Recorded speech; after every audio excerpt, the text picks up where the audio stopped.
উপজেলা পরিষদ দিনব্যাপী প্রোগ্রাম আয়োজন করেছে এবং প্রোগ্রামের একটি অংশ ছিল যে বীর মুক্তিযোদ্ধাদের সম্বোধনা।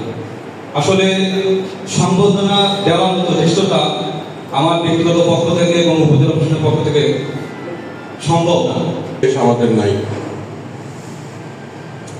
জানি না কতটুকু সম্মান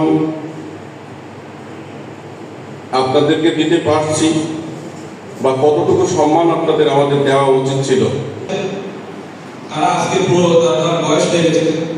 আমি আমার ব্যক্তিগত পক্ষ থেকে এবং উপজেলা প্রশাসনের পক্ষ থেকে আপনাদের সুস্বাস্থ্য কামনা করি এবং যারা শাহাদাত বরণ করেছেন ইতিমধ্যে তাদের আত্মার মাগফিরাত কামনা করি। পবিত্র মাহে রমজান এখন চলছে, তাদের সঙ্গে যুদ্ধ করে আমরা এদের স্বাধীন করেছি।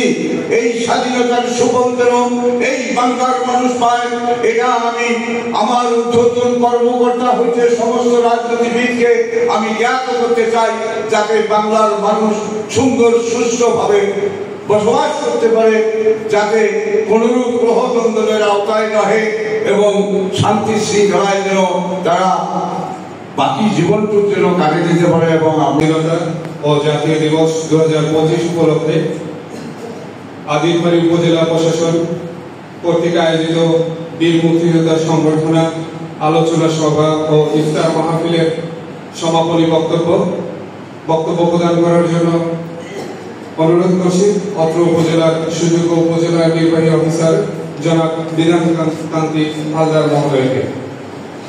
জীবিত আছেন, তারা আজকে পুরো তার বয়স হয়ে গেছে।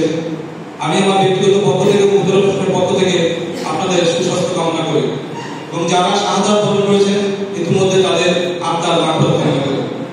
পবিত্র মাহে রমজান এখন চলছে, এর মধ্যেও আপনারা আমাদের উপজেলা প্রশাসনের আমন্ত্রণে উপবিষ্ট বীর মুক্তিযোদ্ধারা আছেন, সবার প্রতি রইল আমার গভীর শ্রদ্ধা। 27শে মার্চ মহান স্বাধীনতা দিবস, এই দিবসের তাৎপর্যটা অধিক গুরুত্বপূর্ণ। আপনারা দেখছেন দৈনিক কর্ণকণ্ঠ, সবার কথা বলে।